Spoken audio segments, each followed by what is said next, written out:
hungry. Because I know what hunger was all about, hunger. Because my grandmother was raising me, she was looking after me after my mother passed. And she's the only one I had. And she used to go in the field and work, and sometimes we had nothing there, and the place to eat until my aunt who lived in St. Kitts to send a box of food up on the ship for us. So until when the food run that we have, just depend on what she plant around the yard and everything and what she get, and she used to work and go to Lime, just make 2 shillings and 6 pence a week, and that's to buy all the food and grocery and cloth and everything. In those days, you used to get a big piece of fish for we call a farthing, which is a half a halfpenny in British. So we were out of food. So when I went to St. Kitts on that first night when they had all that cocoa and whatnot to drink, that morning I just drink and drink and drink and drink like a non-stop, like I couldn't stop drinking. I'm accustomed to having anything. That was something else. My aunt was worried about me. Oh my. That was days. I could tell a lot of other stories with that. Remember one time I was so hungry, mother went on the field to work, and all it had there was some sweet potatoes raw. And I went and eat a piece of raw potato, and then I started vomiting. I was all by myself. Then mother, as I said before, she had all these trees planted around her house, a little house. So she able to pick peas and cook, go and dig a potato out of the ground, dig tulama, dash in, or whatever. We had a coconut tree, an almond tree, a breadfruit tree, and a mango tree, and a pigeon peas tree around the house. So remember, all everything was. And to go and get those and cook something to eat. Even she had no chicken or no pig snout or something, but she just cooked what she can, what she could to eat. For us to eat.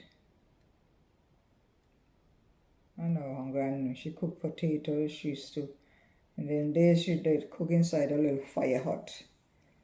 So when they got leftover potato from cooking, she would roast it off in the ashes. Roast it off. We had no toaster. We had no toast and all the toast bread and all. Roast it in the ashes and put it for next morning to drink with bush tea for breakfast. That's what he used to do. If you have a piece of breadfruit or something like that, you put in, roast it in the ashes or leftover dumpling. Use the next morning for breakfast. We didn't know anything about no snacks and all that there, and potato chips and all that. You go to the mango tree, pick a mango.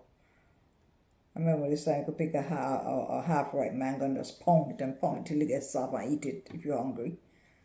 And all this time my friend and I, a little friend in the neighborhood, we used to go and just pick tomatoes, green tomatoes, chop it up and put in the pan and put in the fire and cut it up and eat it. Do all kind of things if you ain't have access to food. So I know what hunger is all about. And this one particular morning, grandmother, I hadn't much of anything. She had 1 penny, and my lunch was already paid for in school for that week by a lady. So go to school from the country to town, go to Adventist school, and the lunch was already paid for that week, 6 pence. I used to get cooked food, not a piece of bread, regular real food. This lady used to cook this meal for us. Myself and another schoolmate. And my mother had nothing for that morning for breakfast. She had 1 penny to buy 3 crackers. In the days they got nice plain broad crackers. Broad crackers, they call them, 3 for a penny. And she gave them all to me. And I know she gave them to me and she wouldn't eat anything. And I said, but you gotta take some. She said, no, I'll be all right. But I know she was gonna be hungry and nothing else to eat. And I went all the way going to school, just bawling. Everybody asked me, what happened to you? So my grandmother gave me all this, the crackers, and she had nothing to eat and telling me she was wanting me to get my stomach full and send me to school. And she didn't eat anything, worrying about her. I cried all the way go to school. She gave me the crackers to fill my belly and she didn't eat anything. I never forget that. I always remember that for the rest of my life. I always remember that.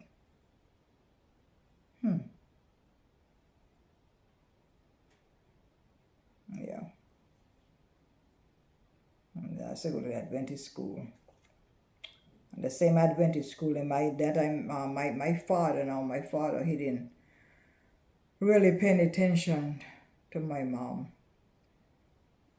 when she had me. And one day showed up at Adventist school here, gentleman, come saying to me, come go with him. In those days, I didn't know what kidnapping is, but I probably could call that. Because he wanted to take me along to my grandmother. My grandma was in the country, Sunday school, and then he wanted me to go with him. Showed up, he was living in Antigua then. And the teachers get telling me to go. But something there, the Lord telling me in my head, telling me, Oh. And I said to him, no, I'm not going to just stay with my grandmother to take care of her in case she gets sick. I don't know where that come from, but that's what I said to him. So then he left. And he came home to the country the afternoon. By the time I gave him, I tell grandmother what went down at school.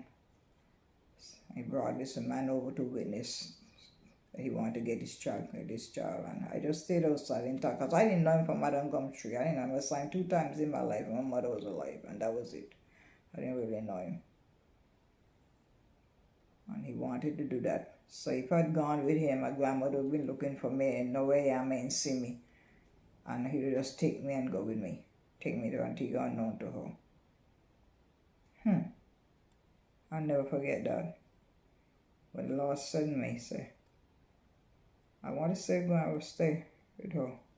Take care in case she gets sick. I had no idea where it came from. I was about maybe 7 years old, 7 to 8 years old. I still remember that.